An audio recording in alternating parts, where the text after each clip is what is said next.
Assalamualaikum semuanya. Sebelumnya izin memperkenalkan diri, nama saya Mufidah Hikmatunisa dari kelas PAI 4A dengan NIM 011123011012. Di sini saya akan sedikit menjelaskan materi dari mata kuliah komunikasi pembelajaran untuk memenuhi tugas ujian tengah semester. Ada yang tahu kali ini akan membahas materi tentang apa?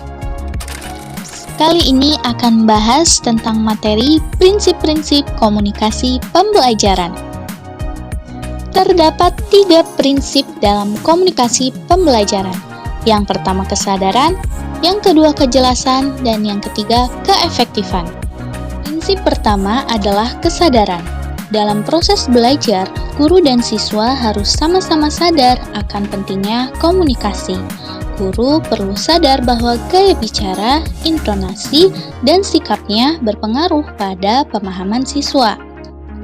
Sementara, siswa juga harus sadar bahwa komunikasi seperti bertanya, menjawab, atau berdiskusi itu bagian penting dari proses belajar. Tanpa kesadaran ini, komunikasi bisa jadi hambar dan tidak bermakna. Prinsip kedua adalah kejelasan. Komunikasi harus jelas.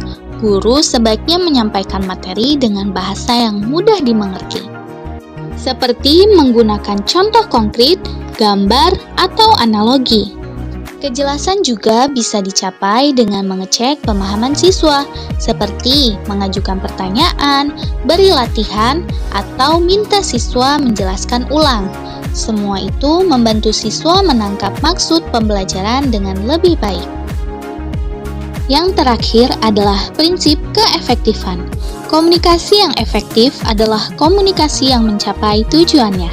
Dalam pembelajaran, artinya adalah pesan atau materi yang disampaikan benar-benar dipahami dan memberi dampak positif bagi siswa.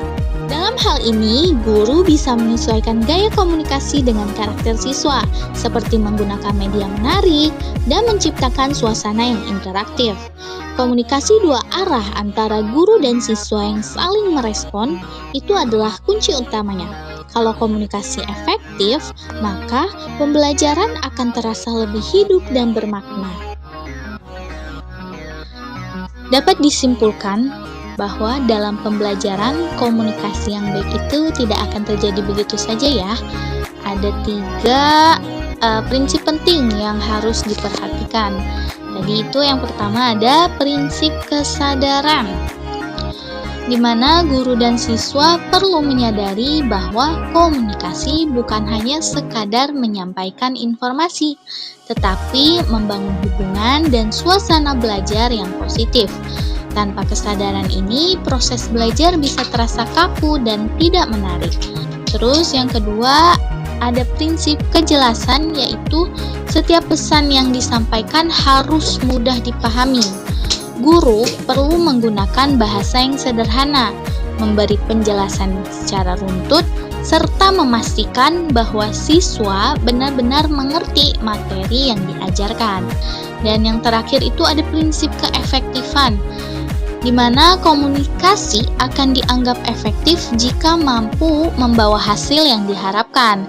Nah, kalau dalam konteks pembelajaran, artinya siswa tidak hanya mendengar, tetapi juga memahami, terlibat, dan berkembang. Nah, dengan menerapkan ketiga prinsip tadi, komunikasi dalam pembelajaran ini akan menjadi alat yang kuat untuk menciptakan pengalaman belajar yang aktif, bermakna, dan menyenangkan. Mungkin cukup sekian sedikit pemaparan materi dari saya. Wassalamualaikum warahmatullahi wabarakatuh.